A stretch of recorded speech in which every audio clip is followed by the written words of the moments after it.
আপনাদের সাথে শেয়ার করব। এই ঘটনাটি আমাদেরকে যিনি পাঠিয়েছেন তার নাম মোহাম্মদ জাবিদ। উনি ঢাকাতেই বর্তমানে লেখাপড়া করছেন, ঢাকার ফার্মগেট এলাকায় বসবাস করছেন। সেখানে একটি প্রতিষ্ঠানে উনি লেখাপড়া চালিয়ে যাচ্ছেন। ওনার দেশের বাড়ি সাতক্ষীরা জেলার কালীগঞ্জ উপজেলার দক্ষিণ শ্রীপুর ইউনিয়নের গোবিন্দ কাঠি গ্রামে। ঘটনাটি মূলত ঘটেছিল ওনার আম্মুর দাদার সাথে। আর ওই ঘটনার রেশ ধরে ঘটে যায় আরো একটি মর্মান্তিক ঘটনা। ওনার আম্মুর দাদার নাম শরীতুল্লাহ সর্দার। দুর্দান্ত সাহসী একজন মানুষ ছিলেন। ভূত প্রেতের ভয় ডর ওনাকে কখনোই আল্লাহর রহমতে কাবু করতে পারত না। ঘটনা যখন ঘটে তখন আনুমানিক সময়কাল 1955-56 সাল হবে, কারণ তখনকার দিনে তো মানুষ এভাবে সাল তারিখ এভাবে লিখে রাখতো না। কোনো বিশেষ ঘটনার প্রেক্ষাপটে যদি তাদেরকে বলা হতো যে ওই সময় সাল কত ছিল, তখন তারা আনুমানিক একটা সময় বলতে পারতেন। সেই হিসাবে বুঝে নিতে হবে যে ওইরকম একটা সময় হতে পারে। ওই সময় এই জাবিদ ভাইয়ের আম্মুর বাবা বেশ ছোট ছিলেন। তো ওই সময়ে ওই এলাকাতে একটা ছোট্ট কালভার্ট ছিল। কালভার্টটা নিয়ে কিন্তু একটা কথা প্রচলিত ছিল, সেটা হচ্ছে ওই কালভার্ট সংলগ্ন এলাকায় একটা ভয়ঙ্কর দুর্ধর্ষ জিন থাকতো, যার নাম ছিল ইনাইতি। এই ইনাইতি জিনটা মানুষের জন্য ভয়ঙ্কর না, দুর্ধর্ষও না। তাহলে মানুষ কেন ভয়ঙ্কর এবং দুর্ধর্ষ বলতো? কেনই বা ইনাইতির নামটা সবাই জেনে গিয়েছিল? কারণ হচ্ছে এই জিনটা ছিল মানুষের জন্য উপকারী। সে ভয়ঙ্কর এবং দুর্ধর্ষ ছিল দুষ্টু জিনেদের জন্য। এই জিনটা ওই ব্রিজের নিচে এবং তৎসংলগ্ন এলাকাতে ঘোরাফেরা করত। তো ওই তৎসংলগ্ন এলাকায় দুষ্টু জিনেরা যদি এসে মানুষের ক্ষতি করার চেষ্টা করত, ইনাইতি ভয়ঙ্করভাবে রেগে যেত, এদেরকে ধাওয়া করত। আরও একটি ব্যাপার হচ্ছে, এই ব্রিজের এখানে এসে কেউ যদি ভয় পেত কোনো কারণে, সে ভয় পাচ্ছে, অনেক রাত হয়ে গেছে, বাড়ি পর্যন্ত যেতে পারছে না, তখন যদি ইনাইতি ও ইনাইতি এইভাবে যদি ডাক দিত, তাহলে ইনাইতি নাকি সরাসরি সেই ডাকে সাড়া দিত। তবে এক্ষেত্রে একটা বিষয়, সেটা হচ্ছে কেউ শখ করে ইনাইতির সাথে কথা বলবে বা ডাকাডাকি করবে, এটা ইনাইতি মোটেও পছন্দ করতো না। ইনাইতি নাকি ওই ডাকের সাড়া দিয়ে জিজ্ঞেস করতো, কি সমস্যা বল। যদি বলা হতো আমার বাসায় যেতে খুব ভয় লাগতেছে, আমাকে একটু এগিয়ে দিয়ে আসো, তাহলে ইনাইতি এই কাজে সহযোগিতা করত। এছাড়া অন্য কোনো কাজে কোনো সহযোগিতা তার কাছ থেকে পাওয়া যেত না। অন্য কোনো কাজে যদি তাকে ডাকা হতো, কেউ শখ করে তার সাথে কথা বলবে, দেখবে, তাহলে তাদের জন্য কিন্তু ইনাইতি ভয়ঙ্কর আকার ধারণ করত। সে কখনো কাউকে ভয় দেখাতো না, কিন্তু এই সমস্ত মানুষ যাদের অতি আগ্রহ, তাদের জন্য সে ভয়ঙ্কর ছিল। তাছাড়া যারা ওই এলাকায় চলাফেরা করতে ভয় পেতেন, তাদের জন্য ইনাইতি ওই রাতের এক বন্ধু হিসাবেই আবির্ভূত হতো। কোনো একদিন এই শরীতুল্লাহ দাদা, উনি আমরা দাদা বলে সম্বোধন করব যেহেতু জাবিদ ভাইয়ের আম্মুর দাদা, ঘটনা বোঝার সুবিধার্থে। তো শরীতুল্লাহ দাদা উনি হাটে যাবেন। তো হাটে উনি গিয়েছেন। তবে হাটে যখন যাবার জন্য বাসা থেকে বের হবেন, তখন ওনার ছেলে অর্থাৎ জাবিদ ভাইয়ের নানা, মানে ওনার আম্মুর বাবা, উনি তো বায়না ধরছেন যে আমি যাব আমি যাব। এখন ছেলেকে খোকা বলে ডাকতেন, শরীতুল্লাহ দাদা ছেলেকে খোকা বলে ডাকতেন। তখন উনি বলছেন যে ঠিক আছে বাবা চলো। ছেলেটাকে খুবই আদর করতেন, মাটিতে সচরাচর হাঁটতে দিতেন না। যখন ওনার সাথে হাঁটতেন, ছেলেটাকে কাঁধে বসিয়ে উনি সবসময় হাঁটাচলা করতেন। তো ছেলেটাকে কাঁধে বসিয়েই উনি হাঁটতে হাঁটতে চলে গেছেন হাটে, বাজারঘাট করেছেন। তো বাজারঘাট করতে করতে মোটামুটি সন্ধ্যা পার হয়ে গেছে। তখনকার জামানায় তো সন্ধ্যার পরপরই মানুষজন খাওয়া দাওয়া করে শুয়ে পড়তো। বিদ্যুৎবিহীন ওই সমস্ত এলাকাগুলোতে সন্ধ্যার পর মানুষকে খুঁজে পাওয়াই মুশকিল হতো, যে রাস্তাঘাটে হাঁটাহাঁটি করতেছে খুবই মুশকিল হতো। কারণ সারাদিন মানুষ অক্লান্ত পরিশ্রম করত, আর তারপরে তো মানুষজন ঘুমিয়ে যেত আর কি। আবার কাক ডাকা ভোরে ফজরের আজানের পরে বা আগেই উঠে যেত, এরকম একটা সিচুয়েশন ওই সময় ছিল। তো হাট থেকে যখন রওনা দিয়েছেন, তখন এশার আজান হয়নি, বাট ওনারা যখন রওনা দিয়ে কিছুটা পথ এগিয়েছেন তখন পার্শ্ববর্তী মসজিদে এশার আজান শোনা যাচ্ছে। তখন কিন্তু মসজিদে মাইক ছিল না, ওই মুয়াজ্জিন সাহেব খালি গলাতেই আজান দিতেন। তো এই এশার আজান ওনারা শুনেছেন, এরপরে হাঁটা ধরেছেন। বাড়িতে ফিরতে ঘন্টাখানিক সময় লাগবে। তো যখন ছেলেকে আবার কাঁধে করে নিয়ে হাঁটা শুরু করেছেন, ওই ছোট ব্রিজ বা কালভার্টের কাছাকাছি যখন এসেছেন, তখন এই শরীদুল্লাহ দাদার কেমন যেন একটু গা ছমছম করতে থাকে, কেমন যেন অন্যরকমের একটা অনুভূতি হতে থাকে। উনি চিন্তা করলেন যে এরকম অনুভূতি সাধারণত দুষ্টু জিনেরা যদি কাউকে ক্ষতি করার জন্য এসে থাকে তখন এরকম হতে পারে। উনি যেহেতু গ্রামের মানুষ ছিলেন, সাহসী মানুষ ছিলেন, কিছুটা আঁচ করতে পারতেন। ওইরকম দোয়া দুরুদ জানতেন না বা কবিরাজি জানতেন না, কিন্তু যেহেতু রাত বিরাতে চলাচল করতেন, মাছ ধরতেন, যার কারণে এই সমস্ত অনুভূতিগুলো ওনারা টের পেতেন। আর সাথে ওনার ছোট ছেলে আছে, এখন তারও তো একটা নিরাপত্তার ব্যাপার আছে। উনি ওই কালভার্টের কাছে এসে বলছেন যে ইনাইতি, ওই ইনাইতি, আসিস নাকি? তখন গম্ভীর স্বরে ওই কালভার্টের নিচ থেকেই গম গম করে আওয়াজ আসছে, শরীদুল্লাহ, কিরে ভয় পাচ্ছিস নাকি? তখন ওই দাদা বলছেন, হ্যাঁ ভয় তো একটু লাগতেছে, সাথে তো ছেলেটা আছে, একা থাকলে তো তোকে ডাকতাম না। তখন ওই ইনাইতিরা কি বলছে, হ্যাঁ রাস্তাঘাটে আজকে একটু সমস্যা বলে মনে হচ্ছে তোদের জন্য, যা আমি আসি তোদের পিছনে, সোজা হাঁটতে থাক। এদিকে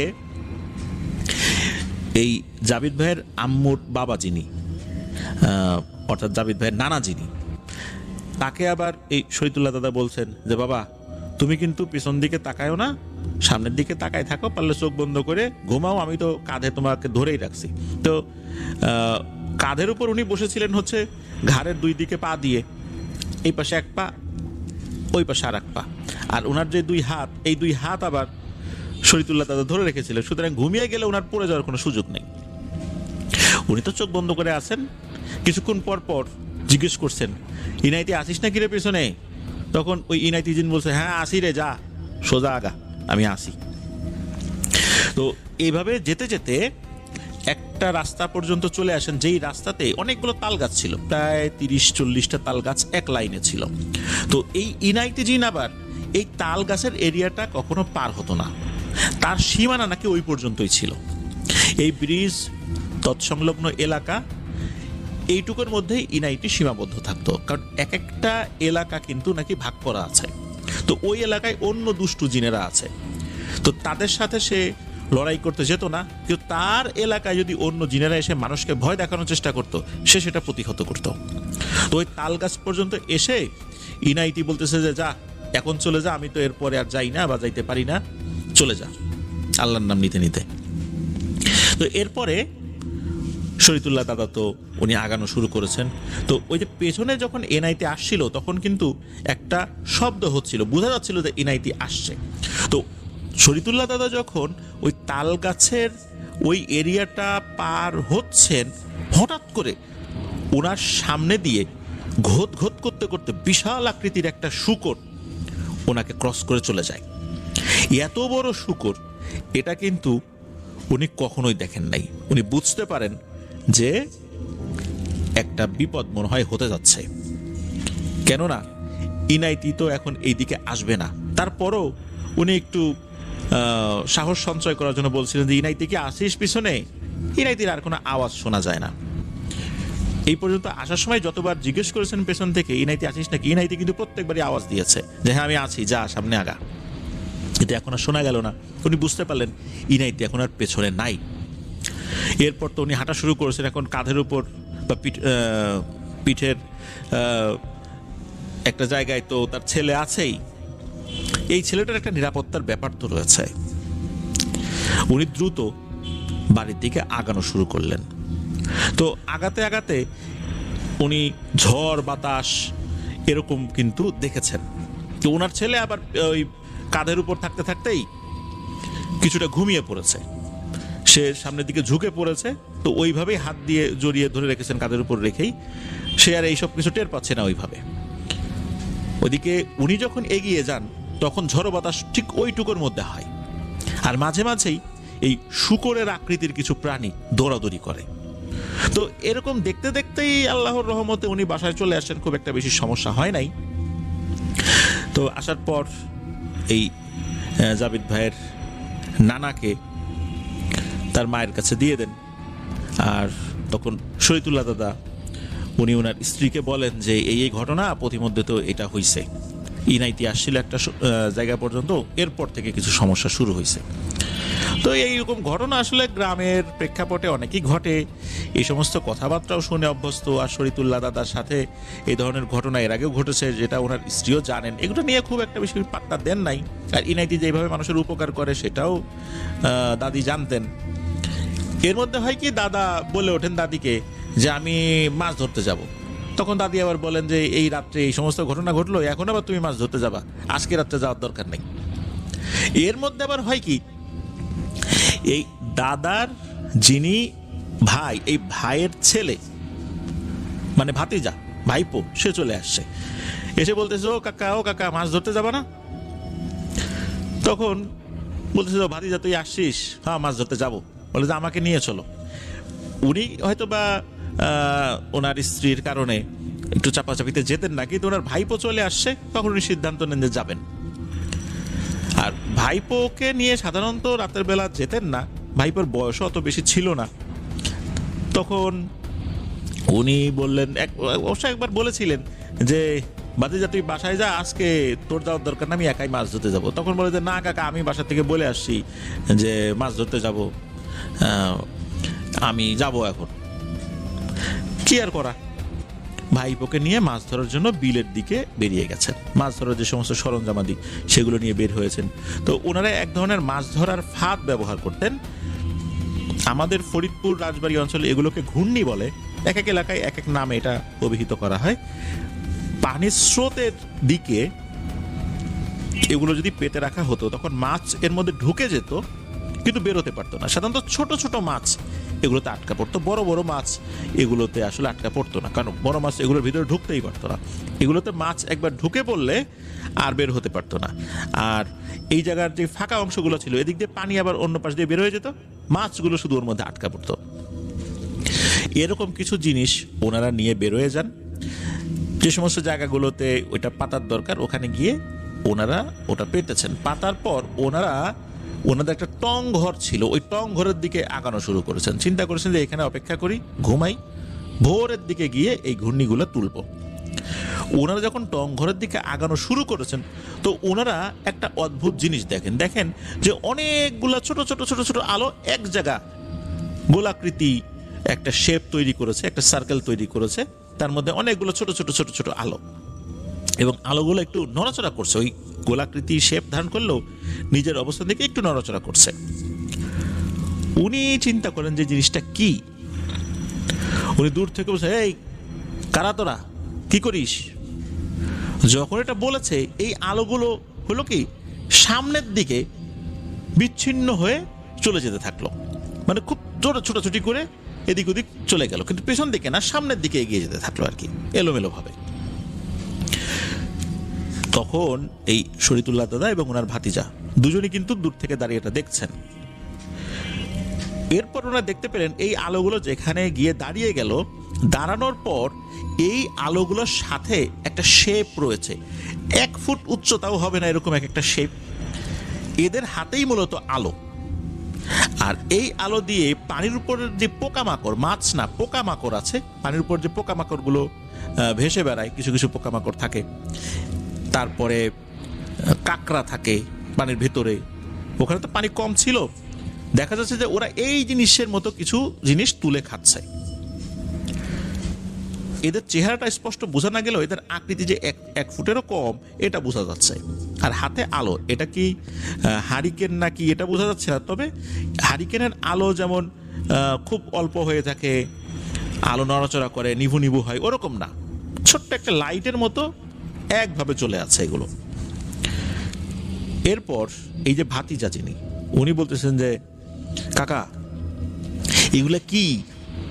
তখন এই শরীয়তুল্লাহ দাদা বলছেন যে এগুলা যে কি তা তো তুই বুঝতে পারবি না, তবে এইগুলা যে কি আমি বুঝছি।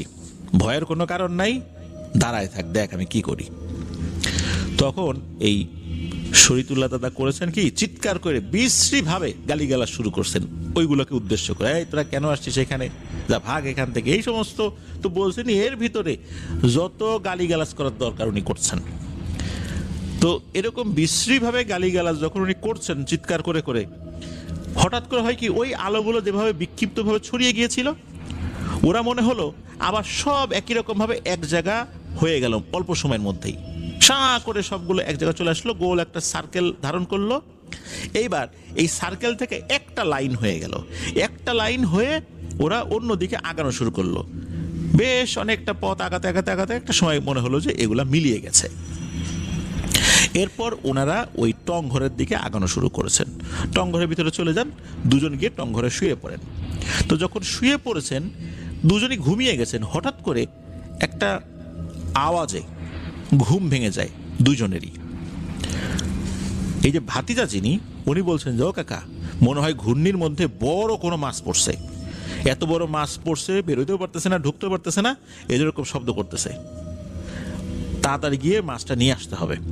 তখন এই শরীয়তুল্লাহ দাদা বলছেন যে একদম চুপ, ঘুমায় থাক, বের হইতে হবে না, ফজরের আজানের পরে বের হবো, এর আগে কোনো বাইরে বের হওয়ার কথা চিন্তাও করবি না, ঘুমা।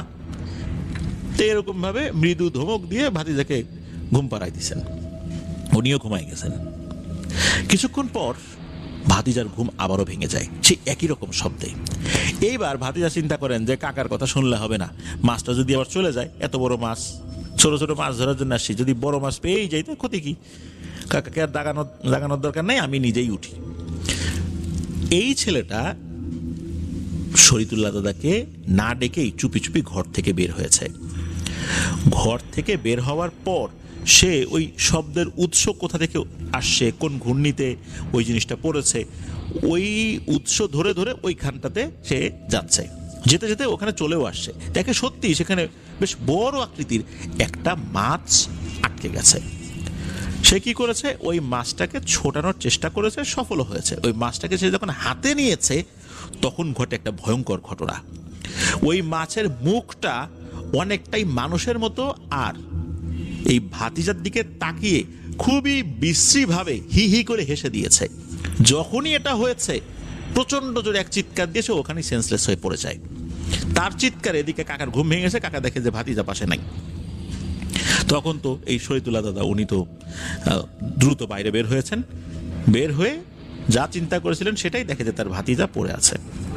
উনি তো ভাতিজাকে ওই সময়ের মতো টং ঘরে তুলে নিয়ে আসছেন, জ্ঞান ফেরানোর চেষ্টা করেছেন। পরে সকালবেলা উনি বাসায় নিয়ে গেছেন, বাসায় নিয়ে যাওয়ার পর তার যখন জ্ঞান ফিরেছে, এরপর কি হয়েছে সেটা বলে আর কি। এরপর তো এই শরীয়তুল্লাহ দাদা তার ভাতিজাকে খুব বকাঝকা করেন যে তোকে বারবার বললাম বের হইস না।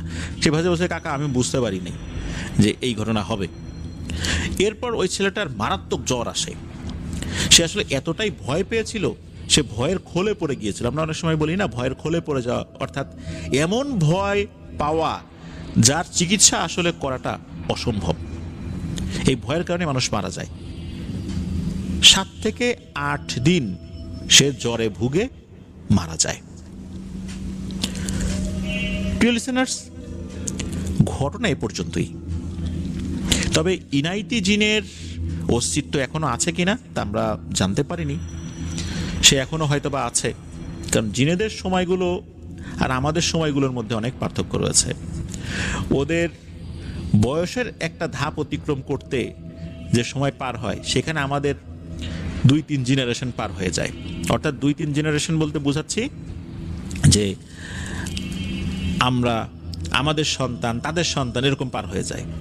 কিন্তু ওই সময়ে তারা হয়তোবা শিশু থেকে কৈশোরে পৌঁছায়, অথবা কৈশোর থেকে যুবকে পৌঁছায় বা যৌবনে পৌঁছায়, এরকম হয় আর কি।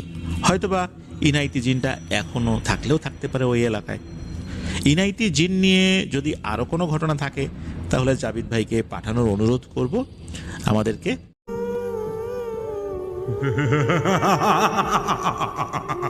আসসালামু আলাইকুম। আজকের ঘটনাটি চুয়াডাঙ্গা একটি গ্রাম এলাকায়, এবং এই ঘটনাটি ঘটে প্রবাসী একটি ভাইয়ের বইয়ের সাথে। এই ঘটনাটি বলেছেন তার গ্রামেরই একটা বড় ভাই আমাদের সাথে শেয়ার করেছেন, আমরা আপনাদের সাথে শেয়ার করলাম। তো চলুন দেরি না করে ঘটনায় চলে যাই। প্রবাসী ভাই চলে যায় প্রবাসে টাকার ইনকামের জন্য, সংসার ভালো কাটানোর জন্য, এবং তার বাড়িতে তার ছোট ভাইয়ের বউ এবং তার বউ এবং তার ছোট একটা বাচ্চা, তার বাচ্চা হয়নি কিন্তু তার গর্ভে বাচ্চা ছিল। প্রবাসে যাওয়ার পরে তার বউয়ের ঠিক 7 মাস 10 দিন পর বাচ্চাটা ডেলিভারি হয়, যে কোনো কারণে, যে কোনো সমস্যার কারণে। তে এই অল্প দিনের ডেলিভারি হওয়ার কারণে বাচ্চাটা হালকা প্রতিবন্ধী সিস্টেম তৈরি হয়। আস্তে আস্তে দীর্ঘদিন বড় হয়। বড় হওয়ার পরে ঠিক যখন 1.5 বছর 2 বছর, তখন বাচ্চারা হাঁটতে পারে না। ঠিক 2 বছর 2.5 বছর পার হয়ে যাওয়ার পরে সবার বাচ্চা কথা বলতে পারে, ওই বাচ্চাটা কথা বলতে পারে না, দাঁড়াতে পারে না, হাঁটতে পারে না, কিন্তু বসে থাকতে পারে। বসে থাকলে হাত পাও যে হয় নড়ায়, কান্না করে, মনে হয় বাচ্চা সব কিছু ঠিক আছে, কিন্তু বাচ্চাটা প্রতিবন্ধী। এসব নিয়ে মা হতাশ হওয়ার পরে দীর্ঘ কিছুদিন পর হঠাৎ করে তার বাচ্চাকে দেখতে পারে না, বাচ্চাকে মারতে যায়, এরকম অবস্থায় চলে যায় আর কি। কিরে বাচ্চাকে কেন মারতে যায়? তখন তার ছোট ভাই বলে, মানে আচ্ছা ভাবি, আপনি কেন আমার বাচ্চাকে মারতে যান? সে কথা বলে না, রক্তের মতো চোখ লাল হয়ে থাকে, চোখ এমনভাবে চেয়ে থাকে মনে হয় ভাবি না, অন্য কেউ যেন চেয়ে আছে। হালকা ভয় করতে শুরু করে এবং অস্বাভাবিক কিছু দেখার পরে তিনি সন্দেহ করে, মনে হয় ভাবির সাথে কোনো কিছু ঘটতেছে, আর এটাও মনে করে তার গর্ভে থেকে প্রতিবন্ধী বাচ্চা জন্ম হওয়ার কারণে মনে হয় গায়ের আগে বাচ্চাকে মারার জন্য এরকম করে যায়। তার বাচ্চাকে তার ভাইয়ের বউ ওরাই দেখে বেশিরভাগ, আর রাতে যখন থাকে তখন তার মা নিয়ে থাকে। এমন সময় কিছু কিছু সময় অনেক প্রচুর পরিমাণে ভালোবাসে, আবার কিছু কিছু সময় এমনভাবে বিরক্ত হয় বাচ্চাকে মেরেই ফেলে দেবে, এরকম অবস্থা। সবার সাথে কথা বলতে পারে না। রাতে বাসা থেকে বের হয়ে চলে যেতে চায় পুকুর পাড়ে। ওখানে একটা পুকুর পাড় আছে, যখনই পুকুর পাড়ে যায় ধন্দা লেগে বসে থাকে। কিরে আগে তো এরকম ছিল না, এত পরিবর্তন কেন? তখন সবাই কেমন যেন একটা টেনশনের মধ্যে পড়ে, কি একটা অবস্থা, বাসায় কি শুরু হলো, কি হতে শুরু করলো। তখন তার ভাইকে বলার পরে তার ভাই বলতেছে, দেখ মনে হয় ওইটা কোনো কিছু একটা সমস্যা হয়েছে, তোরা একটু চিকিৎসা কর, যত টাকা লাগে আমি দেবো। তখন ছোট ভাই চলে যায়, একটা হুজুরকে ডেকে নিয়ে আসে বাসায়। আসার পর হুজুর যখন বাড়িতে পা দেবে তখনই অবাক হয়ে যায়, এই এটা কি, এখানে তো ভয়ানক আর কিছু আছে, অলৌকিক কোনো শক্তির কাজ আছে এখানে। তখন তার ভাই বলে, আচ্ছা হুজুর, এর থেকে মুক্তি পেতে আমাদের কি কি করতে হবে, আমরা সেটাই করতে রাজি আছি। তখন ওই হুজুরটা বাসার মধ্যে যায়, যাওয়ার পরে এক পর্যায়ে তার ভাবিটা হুজুরকে মারার জন্য উঠে আসে এবং এমনভাবে মারতে শুরু করে, হুজুরকে তখন হুজুরকে মেরে ফেলে দেবে, কিন্তু হুজুর তোর হাত আলোক করে তখন আর মারতে পারে না, দূর থেকে লাঠি আলোক করে মারার জন্য চলে আসে, একে মারতে শুরু করে, কিন্তু মারতে পারে না, লাগে না। তখন হুজুর দৌড় করে ফুদে যখন হাত আলোক করে তখন ওই লাঠিটা থেমে যায়, আর মারতে পারে না। বলে, তুই এতই ক্ষমতা, এতই শক্তি, হ্যাঁ তুই আমাকে আসার সাথে আমাকে মারতে শুরু করছিস, তুই তো আমাকে চিনিস না, আমাকে তুই চিনিস, তুই যদি আমাকে চিনে থাকিস তাহলে তুই এরকম করার কথা না। তখন বলতিছে, আমি তো কেমন চিনবো, তুই কে, তুই কোথায় থেকে আসছিস, তোর বাসা এখানে, তুই কিছু পারিস না, তুই হুজুর ঠিক আছে, তুই দৌড় করে এখন আটকা রাখছিস, তুই তো এইসব কিছু কাজ করিস না, পারিস না, তুই হালকা টের পাস, এটাই তো তোর মেয়ে, তুই চলে যা এখান থেকে, তুই এখান থেকে না গেলে, তুই কিছু করতে চেষ্টা করলে আমি কিন্তু তোকে মেরে ফেলে দেবো, তোর ফ্যামিলি মেরে ফেলে দেবো। বলতেছে হুজুর, বলতেছে আমি তো তোকে এখানে মারার জন্য আসিনি, আমি আছি, আমাকে বলছিল ভয় করেছে এই জন্য ঝাড়া দেওয়ার জন্য, ফু দেওয়ার জন্য, কিন্তু আমি আসার সাথেই তুই এমনভাবে আসছিস, আমার হাজিরা করা লাগেনি, তুই অটোমেটিক এখানে চলে যাচ্ছিস। এসব কিছু বলার পর হুজুর বলে, ঠিক আছে তুই থাক, আমি এখানে তোর সাথে যুদ্ধ করার জন্য, তর্ক করার জন্য এখানে আসিনি, আমি চলে যাব। তখন হুজুর ওই বাড়ির কর্তা ভাইকে বলে, আপনি আমার সাথে দেখা করেন, তাই বলে চলে যায় এবং কিছু দোয়া করে ফু দেওয়ার পরে ওই জিনটা ওই মেয়ের শরীর থেকে চলে যায়। তো হুজুর যখন যাওয়ার সময় মাঝপথে গল্প করে তার ভাইকে বলে, দেখুন এটা কিন্তু ভয়ানক একটা জিনিস, আর একে জিন ধরেছে, এই জিনটা ছাড়ার জন্য আমার পক্ষে সম্ভব না, আমি পারবো না। তখন তার ভাই বলে, তাহলে হুজুর আমাদেরকে রক্ষা করুন, দেখুন আপনি একে চেষ্টা করলে মনে হয় আল্লাহর রহমতে পারবেন। তখন ওই হুজুরটা বলে, আমি পারবো না, কিন্তু আমার একটা হুজুর পরিচিত আছে, আপনি ওখানে যে দেখতে পারেন, হুজুরটা খুব ভালো। তখন ঠিকানা নেওয়ার পরে তার প্রবাসী ভাই চলে আসে, আসার পরে তার ভাবিকে বলে, কথা বলার যখন চেষ্টা করে তখন ভাবি তো মানে শরীর দুর্বল, প্রচুর দুর্বল, কিন্তু এতক্ষণ যে কি হয়েছে কি হয়নি সব কিছু মানে ওই ভাবি বলতে পারে না। তখন বাসার সময় এক ধরনের আতঙ্ক হয়ে আছে সবাই, কখন কি ঘটে কেউ বলতে পারে না। গরুর মাংস আনতে পারে না, গরুর মাংস আনলেই ওই মানে ভাবিটা পাগল হয়ে যায়, মানে জিন ভর করে। তখন খালি বলে আমার কাছে আসিস না, আমার কাছে আসিস না, আমায় মারিস না, মারিস না, এরকম করে বলার সাথে সাথে মানে অল্প একটু পর শরীর ঝাঁকি দেওয়া ওঠে। তখন মনে হয় জিন প্রবেশ করে, করার পরে আবার উল্টাপাল্টা বকতে শুরু করে। এরকম হতে হতে এক পর্যায়ে ওই হুজুরের কাছে নিয়ে যাওয়া হয়, সিরিয়াল দেওয়া হয়। এক পর্যায়ে হুজুরের কাছে নিয়ে যাওয়ার পর বসার পর হুজুর বলতেছে এখানে বসে থাকেন, ঠিক 20 মিনিট পর আমি আসতেছি। তখন হুজুর ঠিক 20 মিনিট পর ওই ঘরে আসে, আসার পর দোয়া দরুদ পড়তে শুরু করে এবং এমন জোরে জোরে ঠিক 30-40 মিনিট দোয়া দরুদ পড়তে শুরু করে। অল্প একটুর মাঝে ওই মেয়েটা মানে ওই ভাবিটার শরীরের ঝাঁকি দেওয়া ওঠে এবং বলে, এই হুজুর তুই আমাকে এখানে কেন ডাকছিস? বলে, তুই কি আমি কেন ডাকছিস তুই ভালো করে জানিস। তুই বিনা দোষে একটা মেয়েকে কষ্ট দিচ্ছিস এবং তার বাচ্চাকে আঘাত করার চেষ্টা করতেছিস, এটা তুই ভালো কাজ করিচ্ছ না। আর যেমন অসুখ আছে, যেমন রোগ আছে, তারও কিন্তু চিকিৎসা আছে, সারের ওপর শশার আছে। তুই যদি 1 কেজি হোস, আমি হচ্ছে 1.5 কেজি, আমি যদি 1.5 কেজি হই তাহলে তুই হচ্ছে 1.5 কেজি। হুজুর বলতেছে তুই যে এখানে আসছিস, আমি তো পবিত্র কোরআন দিয়ে বন্দি করে দিয়েছি, তুই কি এখান থেকে যেতে পারবি না তো?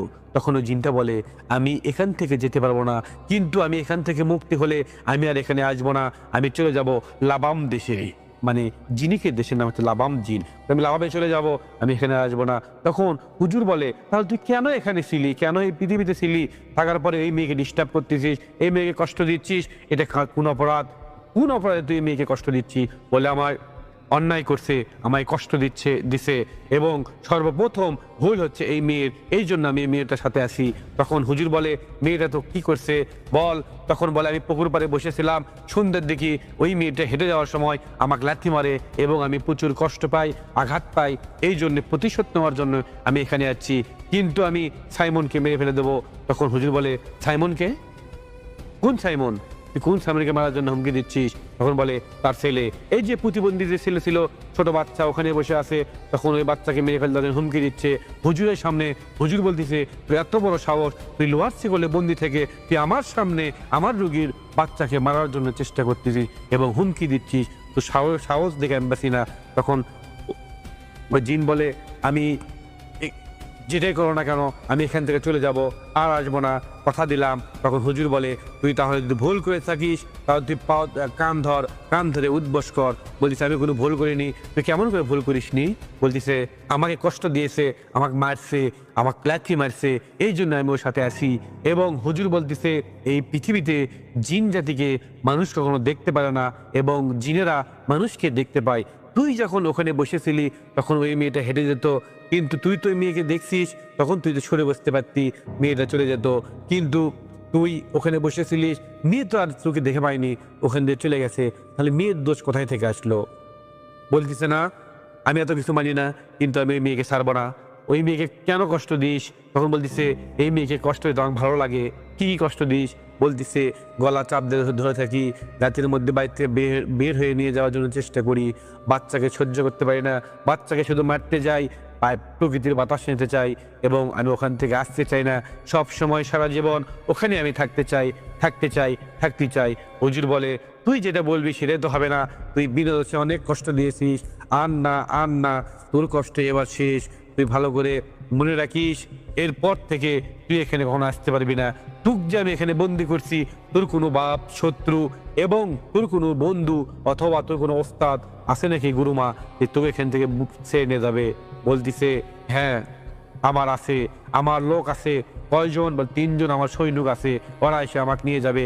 তখন হুজুর দোয়া করে ফু দেয় এবং বলে, সমস্ত জিনকে এখানে নিয়ে আয়, কিন্তু উনি রাজি হয় না। এরপর হুজুরের মাধ্যমে হুজুরের পবিত্র কালামের শক্তিতে ওই 3 জনকে নিয়ে আসে, ওই 3টারে একটা 4টাকে বন্দি করে রাখে খাঁচার মধ্যে। বন্দি করার পরে ওই 4টার মধ্যে একটা জিন বলতেছে, আমাদের কেন মারবেন, আমাদের অপরাধ কি? বলতেছে, তোদের অপরাধ হচ্ছে এর 2 বন্ধু, উনি হচ্ছে শত্রু এবং ওই যেসব কাজ করতেছে এটা কখনো কেউ মেনে নেবে না। এবং আমি ওকে বলছিলাম, তুই এখান থেকে মস্তান যাবি, মস্তান যাওয়ার পরে সব কিছু হবে, ঠিক হয়ে যাবে, কিন্তু তিনি যেতে চায় না। কেন যাবে? বলে আমি কেন যাব? যাবার চাই না, মহাস্থান আসলে সব কিছু নিয়ে ঠিক হয়ে যাবে। আচ্ছা, মহাস্থান কেন আসবে? তখন ওই হুজুর বলতেছে, ওখানে গেলে আপনারা সব কিছু ঠিক হতেও পারে। এইরকম যুদ্ধ হতে হতে, সব কিছু হতে হতে ওই 4টা জিনের মধ্যে একটা জিন হচ্ছে বগুড়ার, বগুড়া থাকে। বলতেছে আমি তো বগুড়া থাকি, আমি এখান থেকে এখানে আসছি, আমি তো এখানে থাকার জন্য আসিনি। তো বলতেছে তুমি কেন আসছো? বলে আমি এর ক্ষতি করার জন্য আসছি, আমি কি ভালোবাসি, এই মেয়েকে ভালো লাগে। তখন বলতেছে এসব কিছু আর হবে না, এসব এখানে শেষ, এসব বন্ধ করে দাও। তখন এইসব কিছু বলার পরে হুজুর দোয়া দরুদ পরে ফু দেয় এবং বলে তোকে জাহান্নামে আগুনের শক্তি, আগুনের তাপ দেব এবং তোকে আজাব দেব। যখন দোয়া দরুদ পরে ফু দেয় তখন জিনগুলো চিৎকার করে ওঠে, ওই মেয়ের শরীরে থাকা জিনগুলো লাফাতে শুরু করে এবং হুজুরকে মারার জন্য হুমকি দেয় এবং হুজুরের গলা চেপে দেওয়ার জন্য এরকম করে হাত যখন নিয়ে যায় তখনই হুজুর দোয়া দরুদ পরে হুজুরাও হাত দেয়। তখন হুজুর এখানে যখন এরকম করে তখন ওই জিনগুলো চলে যায় এবং নিস্তব্ধ হয়ে যায়, ভয় চিৎকার করে আমাকে ছেড়ে দে, আমাকে ছেড়ে দে, আমরা এখান থেকে যাব, আমরা পারতেছি না, প্লিজ আমাকে এখানে ক্ষমা করে দাও, আমি আর আসবো না, আমি লাভাম দেশে চলে যাব, আমাদের দেশে চলে যাব, আমি আর কখনো আসবো না, কখনো আসবো না। তখন হুজুর কোনো কিছুই মানে না, কোনো কিছুই শোনে না, পবিত্র কোরআন তেলাওয়াত আরো জোরে জোরে করে, ওরা আরো জোরে জোরে চিৎকার করে, এক সময় হাত পা নাড়ায় এবং এমনভাবে ছটফট করে মনে হয় গলা কেটে তাকে মেরে ফেলে দেওয়া হয়েছে। তখন ছটফট করতে করতে করতে করতে এক সময় হুজুর বন্ধ করে কোরআন তেলাওয়াত করা, ওরা নিস্তব্ধ হয়ে যায়। আর কষ্ট দিস না, আর আমাদের মারিস না, আমরা মরতে চাই না, আমাদের মারিস না। জিন যখন আকুতি মিনতি করে তখন হুজুর বলে বাড়ির লোকদের বলে কি করব? তখন বাড়ির লোক বলতেছে অনেক কষ্ট দিয়েছে, এই কষ্ট আর সহ্য করতে পারতেছি না, একজনের বাড়ি মহাস্থান, আরেকজনের বাড়ি ওইখানে ওখানে, যদি এদেরকে ছেড়ে দেওয়া হয় ওরা আবার চলে আসবে, কষ্ট দেবে, এই কষ্ট আমি সহ্য করতে পারতেছি না। তখন হুজুর বলে ঠিক আছে, তোদেরকে আমি আর বেঁচে রাখবো না, শেষ করে দেবো। জিনেরা বলে আমাকে আর মারিস না, তোরা আমাদের মারিস না। কিন্তু হুজুর বলে তুই অনেক কষ্ট দিয়েছিস, বাচ্চাকে, মাসুম বাচ্চাকে মারার হুমকি দিয়েছিস, তুই আমায় হুজুরকে মারার হুমকি দিয়েছিস, তোকে আমি ছাড়বো না, ছাড়বো না, ছাড়বো না। পবিত্র কোরআনের শক্তি দিয়ে তাদেরকে গলা থেকে মাথা আলাদা করে দেয়, পেট আলাদা করে দেয়, হাত পা আলাদা করে টুকরো টুকরো করে দেয় এবং অল্প একটু পর ওই মেয়েটা, ভাবিটা অজ্ঞান হয়ে পড়ে যায়। হালকা মাথায় পানি ছিটানো হয়, হওয়ার পরে ওখান থেকে উঠে বলে সব পরিবারের সবাইকে দেখায় এবং বলে তুমি কি চিনতে পারতেছো? তো বলিছে হ্যাঁ আমি চিনতে পারতেছি। তখন বলে তুমি 2 চোখ বন্ধ করো, দেখবে কিছু লাশ দেখবে। 2 চোখ বন্ধ করে চিৎকার করে ওঠে এবং বলে হ্যাঁ এখানে প্রচুর লাশ, গলা কাটা। তখন হুজুর বলে আলহামদুলিল্লাহ। অল্প একটু পর হুজুর বলে কিছু হুজুর আসবে, আপনি সালাম দেবেন। তখন হুজুররা এসে হাজির হয়, ওই মেয়েটা সালাম দেয় আসসালামু আলাইকুম রহমতুল্লাহ। হুজুররা সালাম নেয় এবং নেওয়ার পরে লাশগুলো নিয়ে চলে যায় এবং ওই মেয়েটা চোখ মেলানোর পর কিছু আমল দেয়, পানি পড়া দেয়, তেল পড়া দেয়, এসব কিছু নিয়মিত 7 দিন, 11 দিন, 15 দিন পালন করতে হবে, তাহলে আস্তে আস্তে ঠিক হয়ে যাবে, ঠিক হয়ে যাবে ইনশাআল্লাহ, আর কোনো সমস্যা হবে না। কিন্তু এর আগে এরকম ঘটনা ঘটেছে, তখনও ঠিক হয়নি, ওরা হতাশায় ছিল ঠিক হবে কি হবে না, কিন্তু এখন পর্যন্ত ওই ভাবিটার কোনো সমস্যা হয়নি, জিন ভূত পরিবেশে কোনো সমস্যা হয়নি, সব কিছু ঠিকঠাক, তার বাচ্চা ওইরকমই আছে, বাচ্চাটা এখনো ভালো হয়নি। আপনারা সবাই বাচ্চার জন্য দোয়া করবেন, ভাবির জন্য দোয়া করবেন, তার ফ্যামিলির জন্য দোয়া করবেন। এবং ভাইটা চলে যাচ্ছে বিদেশ থেকে, আসার পর একটা ব্যবসা শুরু করছে এবং নতুনভাবে জীবনযাপন শুরু করতেছে। আপনারা সবার জন্য দোয়া করবেন, ভালো থাকবেন, সুস্থ থাকবেন। আসসালামু আলাইকুম রহমতুল্লাহ।